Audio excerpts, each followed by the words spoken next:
todos e todas, eu sou Elcio Pluteroteres e você está no Bruxaria Sem Dogmas. Pessoal, vamos falar de vidência. O que acontece? Muita gente que entra para a bruxaria, se intitula bruxa ou bruxo, geralmente começou pela porta de entrada da Wicca, né? E o interesse em estudar a bruxaria começou porque a pessoa estudou e começou a praticar algum tarô, algum baralho cigano, e a partir daí descobriu o universo da bruxaria e da magia, e aí se embrenhou por esse caminho. O que acontece, né? Eu tenho 12 anos de iniciado bruxo, mago e quimbandeiro, e há uns 2 anos antes de me iniciar, eu já estava estudando e praticando bruxaria. Eu pratiquei e estudei bruxaria. Depois de 3 anos de iniciado, foi que eu fui me aventurar em oráculos. O meu caminho, eu fui primeiro para a bruxaria e depois para o oráculo. E como que eu fazia? Graças aos deuses, eu tenho uma mediunidade muito aflorada, e a interpretação do que eu devia fazer num trabalho da pessoa vinha através do que os espíritos comunicavam comigo, diretamente na minha mente.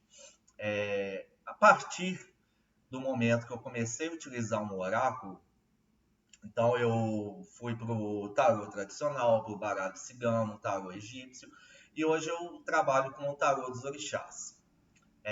Ele serve como um veículo da minha vidência para facilitar o acesso, sendo que antes eu realizava sem oráculos.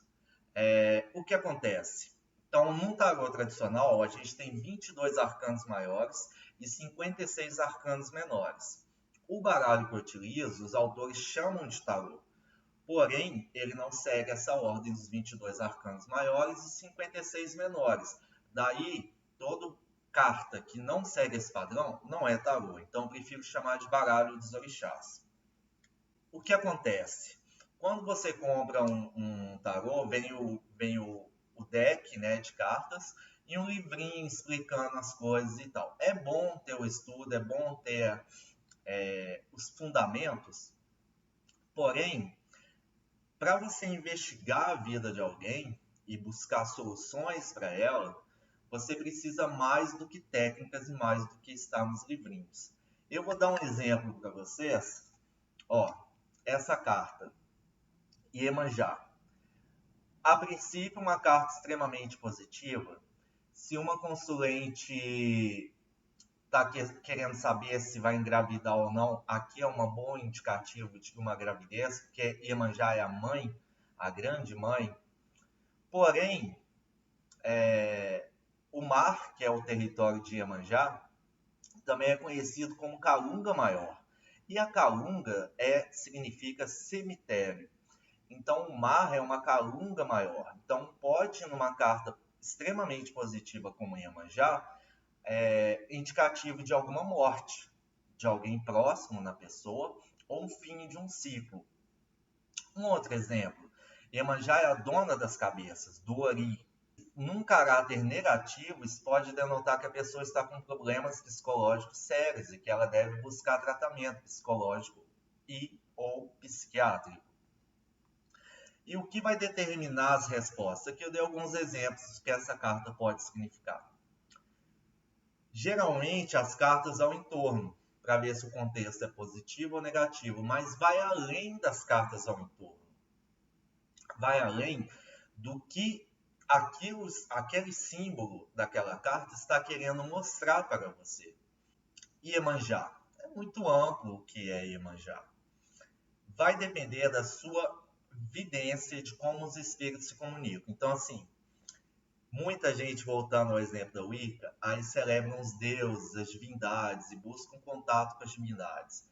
Porém, a gente precisa de intermediários e um pouco mais de humildade para saber que você não vai acessar uma deusa, por exemplo, a Afrodite, e trocar uma ideia com ela, como você conversa com espíritos. Então, os espíritos, eles intermediam um contato e te falam a qual divindade você deve recorrer. Eu vou dar um exemplo aqui. Essa é Exu Orixá e essa é Exu Entidade.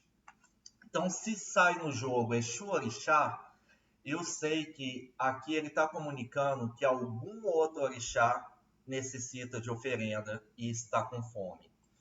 No caso do Exu Entidade, a gente pode trabalhar as questões objetivas. Então, se é um problema afetivo, se é um problema profissional, o que for, a gente consegue acessar nessa carta do Exu Entidade.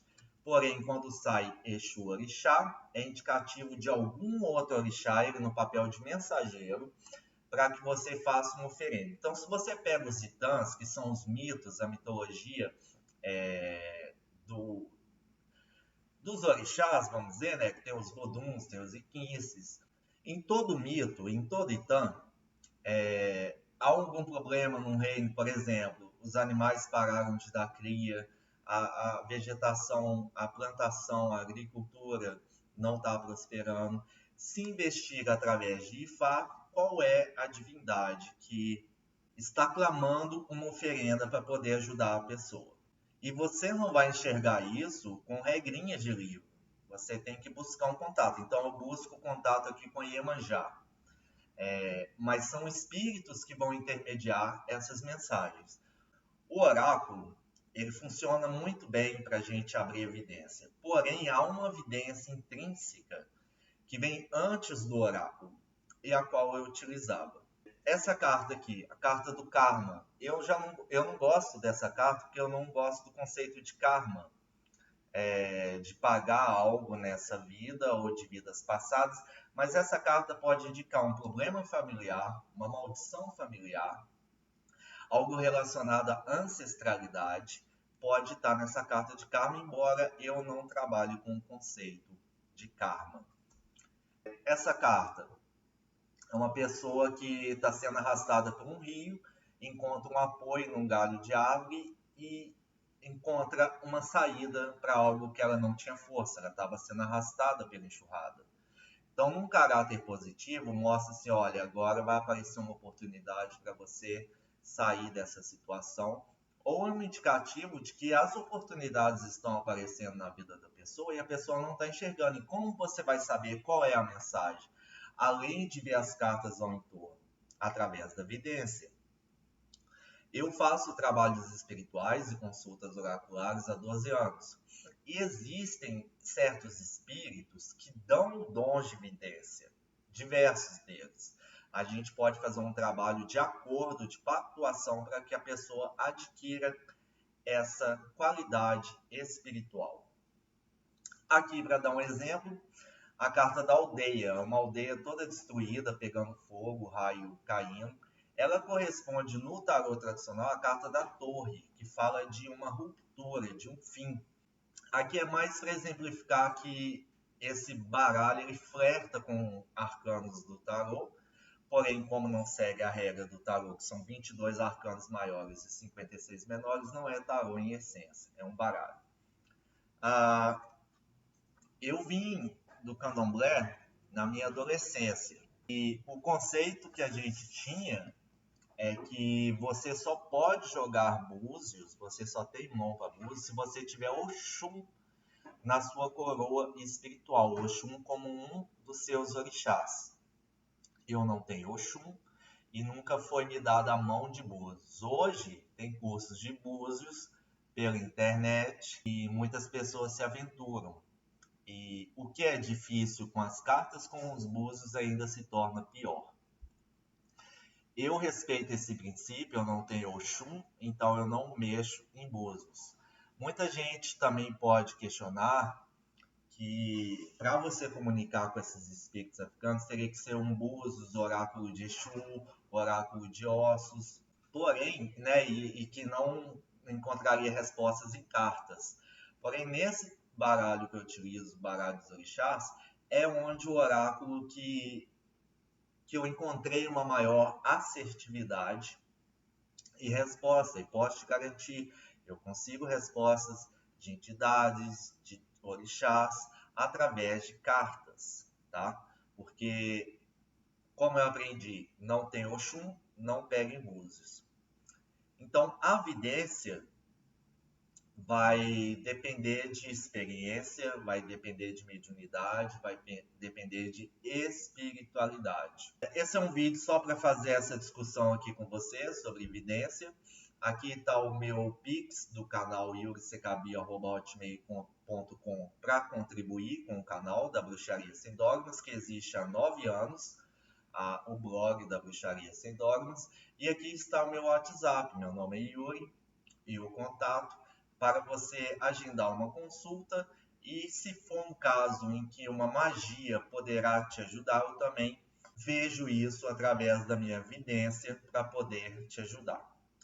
Então, às vezes, só uma consulta no bate-papo a pessoa já sai tranquila e já resolve muita coisa, mas às vezes ali no oráculo eu vou ver a quem eu devo recorrer, a que orixá, a que divindade, a que entidade. Certo? Muito obrigado a todos e todas. Abdiana, Ave, Lúcifer, Satanás é amor. Tchau, pessoal!